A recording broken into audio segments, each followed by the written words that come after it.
Un soleil levant inaugurant une ère nouvelle pour la modernisation et le développement de l'agro-industrie au Niger.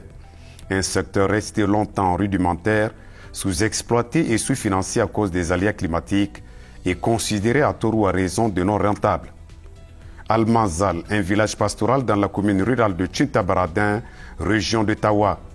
Là se découvre l'agropole Almanzal, le premier et le plus grand périmètre agricole aménagé et exploité par l'entreprise privée Amana Agro, filiale du groupe Amana. Au total, 1000 hectares sont dédiés à diverses cultures vivrières et fourragères, dont le maïs, le blé et la luzerne, qui est transformé sur place en aliment bétail sous forme de balles de 20 kg. L'agropole du Dalol, le deuxième périmètre agricole, est situé dans la commune rurale d'Imbama, département de Baloyara, région de Tillabéri. 250 hectares de maïs et du sorgho fourragé y sont cultivés et transformés sur place en aliments bétail sous forme d'ensilage de maïs de 28 kg par sac, très riche en protéines et en vitamines. De l'avis du promoteur privé, investir dans l'agro-industrie est certes osé, mais vaut tout son pesant d'or. Nous avons choisi d'investir dans le secteur agricole, c'est parce que nous sommes convaincus de l'opportunité et de l'importance du potentiel qui existe dans ces secteurs. C'est vrai, le secteur agricole n'est pas attractif aux yeux des investisseurs privés. Ils ne veulent pas prendre les risques, il faut les comprendre. Cela s'explique par un certain nombre de contraintes qui existent dans ces secteurs-là. Heureusement, aujourd'hui, ces contraintes, dont la plus importante est liée aux aléas climatiques, ne constitue plus en réalité un obstacle insurmontable. Il suffit pour la surmonter de maîtriser l'eau en exploitant l'énorme potentiel hydrique existant dans les sous-sols du Niger. Pour faire face aux aléas climatiques, notamment la faible pluviométrie et sa mâle répartition dans l'espace et dans le temps, et produire ces matières premières en qualité comme en quantité, Amana Agro n'a surtout pas lésiné sur l'expertise et les moyens financiers. Sur ces deux agropoles, Almanzal et Dalol, Amana Agro fait recours au système moderne d'irrigation à l'aide des pivots à fort débit hydrique, l'eau étant forée entre 240 et 280 mètres de profondeur et fonctionnant à 100% à l'énergie solaire.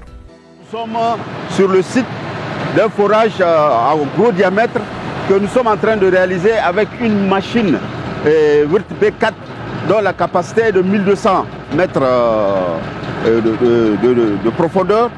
Et actuellement, cette machine est la propriété de Amana Agro.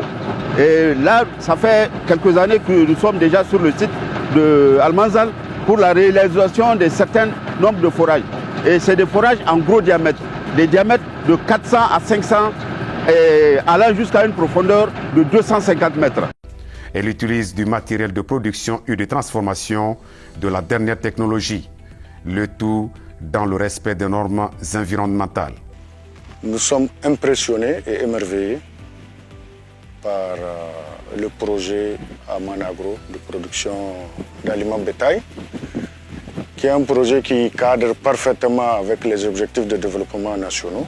Pour les aspects environnementaux, je dirais que Amana Agro a respecté les textes en matière d'environnement. Nous l'avons accompagné effectivement dans ce sens, et notamment la loi 2004-040 du 14 mai 2004 et son décret d'application qui porte sur le régime forestier au Niger, qui statue sur les autorisations de défrichement. Et vraiment, pour ça, Amana Agro s'est inscrit, n'est-ce pas, dans les procédures en matière d'environnement. Ils ont constitué un dossier solide qui a été transmis au niveau de la région, qui à son tour a transmis le dossier au niveau du ministère. Il faut forcément un équipement adéquat pour pouvoir faire une production à une échelle industrielle. C'est pourquoi nous avons consenti tous ces investissements et c'est pourquoi nous sommes allés chercher la dernière technologie d'irrigation. Notre pays, qui est réputé d'être un pays désertique, un pays vraiment où la pluviométrie est insignifiante, on est obligé de passer par l'irrigation, on est obligé de maîtriser l'irrigation avec la meilleure technologie pour pouvoir faire une telle production. Le choix de l'énergie propre, c'est pour répondre à un certain nombre d'objectifs. D'abord, vous avez la durabilité. la maîtrise des coûts de la production. C'est vrai, l'énergie propre coûte excessivement cher à l'entrée, mais ça paye à long terme. Vous avez aussi des choix climatiques. Vous avez vu ces pivots, nous avons à peu près sur chaque pivot, nous avons un quart de méga en panneaux solaires. Et là, déjà, ça fait l'équivalent, c'est l'équivalent d'un groupe électrogène de presque 300 kVA.